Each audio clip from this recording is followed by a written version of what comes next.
Hello and welcome to another Learn to Speak English video. Today we're going to be looking at idioms. Idioms is basically like a phrase that doesn't actually mean what it means, but it has another meaning which isn't literal. Literal meaning like a hot potato doesn't actually mean a hot potato, it actually means something else. That's basically an idiom. So I think we're going to be looking at 10, maybe 20 in today's video, so let's get started. Number 1, a hot potato. Meaning, something that is difficult or dangerous to deal with. So if someone said terrorism is a political hot potato in Afghanistan, that's because a lot of people don't. It's dangerous because you might die, bombs or something, and it's so difficult to deal around. Like if you're a government and you got terrorists, it's bad. So number 2, a penny for your thoughts. Meaning, a way of asking you what someone's thinking. So a penny for your thoughts is basically you're gonna pay them a penny for them to tell you your thoughts. But you're not actually gonna pay them a penny. It's just a way of asking, what are you thinking? Example, after several minutes of silence, you finally looked at her and said, a penny for your thoughts, Lily. So he's asking her for her thoughts, but he's not actually gonna give her a penny. Number 3, actions speak louder than words. Meaning, what you do is more significant than what you say. Because you could say you're something, but then you could actually be lying and then actually do something else. See? I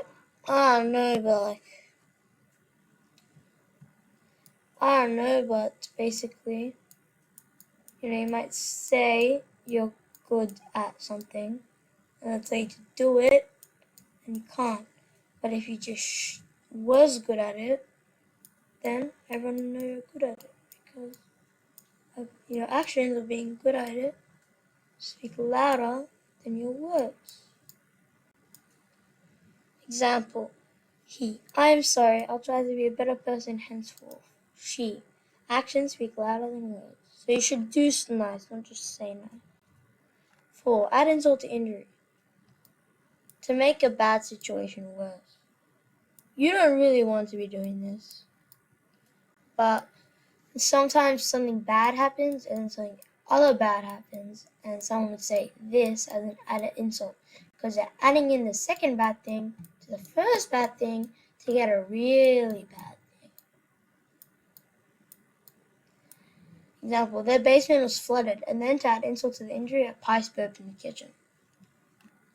An arm and a leg, a lot of money. So basically, if you're gonna buy something, you got this fabulous Rolex something, it's 9,999,009, a lot of money. You want to say that's a lot of money? That's a bit boring. So you say that costs an arm and a leg. Like, yeah, it's the best cruise in the world, but it'll cost you an arm and a leg. You're not actually going to give them an arm and a leg. It just means a lot of money. Money worth an arm and a leg. At the drop of a hat. Immediately, without any hesitation. Because, you're not actually going to stand at the top of the staircase and here's your hat. Just hits the floor, something's going to happen. That's not what's going to happen. It just means, I want this done immediately, now.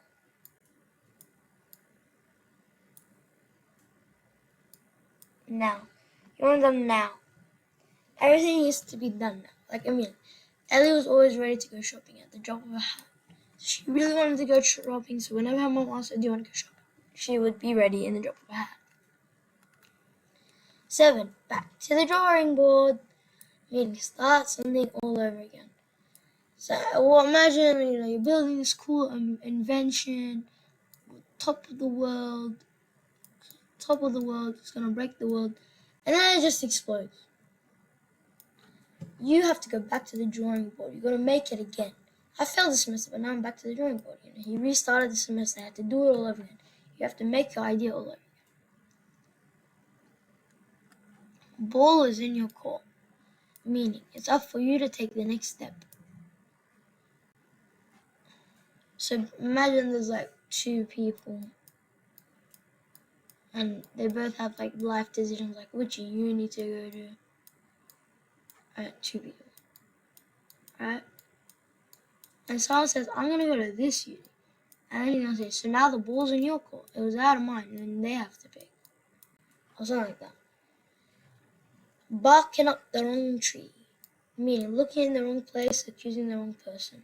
So instead of saying like you're wrong, you say you're barking up the wrong tree. This is Sherlock Holmes. This is a murderer. And this random guy. Sherlock Holmes accused this guy of doing what the murderer did. Sherlock Holmes is barking up the wrong tree. He's doing it wrong. Accusing the wrong person. Looking in the wrong place.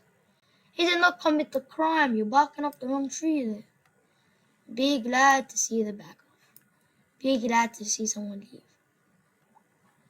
I never liked her. I'll be glad to see the back of her. So you know when someone's walking away, so it's a front view. It's a great front view. And then you got a back view.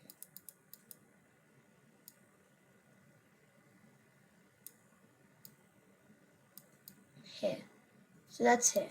Don't worry about it. Right. So like you're seeing the back of them, right? You're seeing the back of them right here. This is the back. So you're seeing the back of them when they leave. So you want them to leave. Beat around the bush. Avoid answering a question, not speaking directly around the issue. Man, there's a group of people. I'm just gonna do dots now. There's a group of people, one here, one here, one here, one here, and someone in the middle is asking them a question, and they're like, "Well, actually, maybe this maybe happened. We don't know."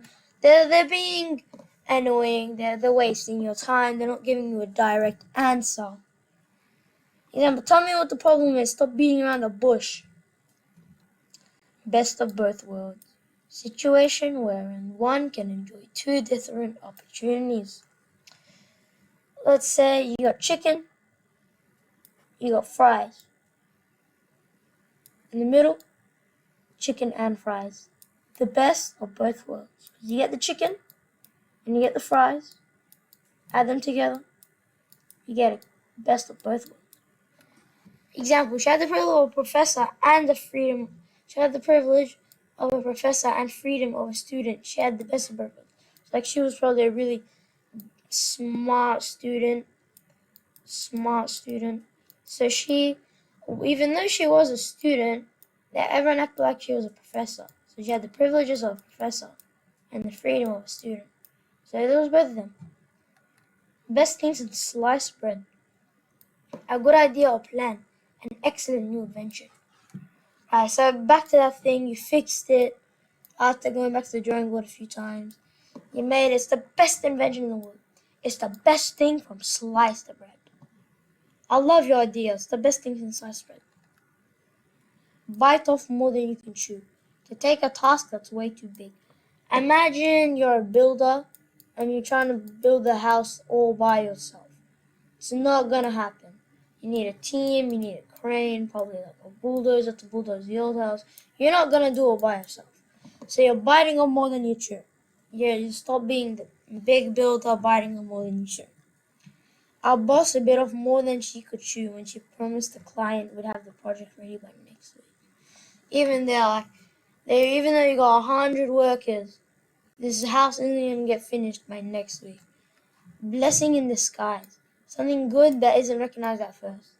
So imagine you have to take a practice test while everyone else is playing outside with a soccer ball or something. And then next day, there's a real test, and you get 100 out of 100. You got 100 out of 100. While everyone else failed, because you were studying while they were playing outside. As Shook's losing her job was a blessing in disguise. It gave him opportunity to pursue higher studies. This guy, he was at a job probably like a retail or something, and then he lost it. That was probably a bad thing. But then he realized he can go back to uni and get a really good job.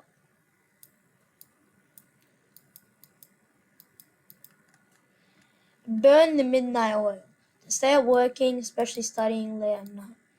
You're a year 12 student. you got the finals coming up in a few weeks. So what do?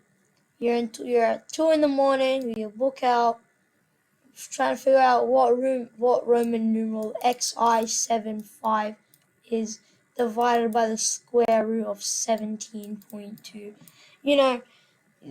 So you're burning the midnight oil. You're at middle of the night. You got the light on. You got the gas on. You got the aircon on. You're burning the midnight oil. She's been burning the midnight oil for the last few months. Don't judge a book by its cover. Don't judge something or someone primarily by its appearance. Someone might look bad, but have a great personality. So, you just shouldn't. Or something might look bad, but taste really good. So you just never judge something without research. Not even research. Don't judge something on first sight. That's one of the worst things you can do. He doesn't look intelligent. You can't judge book by colors. He doesn't look intelligent, but he is caught between two stools, meaning someone finds it difficult to choose between two alternatives. Example, he had to commit to both, and now he's between two stools. So you got one option, you got two options. It's both pretty good. You're in the middle, and you're caught. You don't know this alternative, this alternative. You don't know which one to pick. Just stop. You're gonna stay there for a week. Mental zone. 19. Cross that bridge when you come to it. Meaning, deal with the problem if and when it becomes necessary. I think I need to hire a lawyer. Cross that bridge. If something happens, you don't need to hire a lawyer just yet. It might sort itself by itself. You might get the fine automatically. Just don't waste your time doing random stuff if it doesn't help you. And finally, 20. Cry over spilt milk. To be unhappy about something that cannot be undone. So, imagine you spill your food on the floor. You spill your food on the floor. You're not going to eat it again. So there's no point being sad about it, because nothing is going to change that it's on the floor. Nothing. Like the example there, grab a spoon. The last one, 21. Curiosity killed the cat. Being too curious can get you into trouble. Like eavesdropping. That's human, they're talking. And you're over here behind the door. This is the door, you're not meant to. Or sneaking behind something can actually get you in prison for trespass. Don't ask why is the most curiosity killed the cat. Like that is a sensitive subject. Do not. Alright, and that's going to be enough for today. It's a pretty long video, longer than usual. And yeah, see you next time. Subscribe.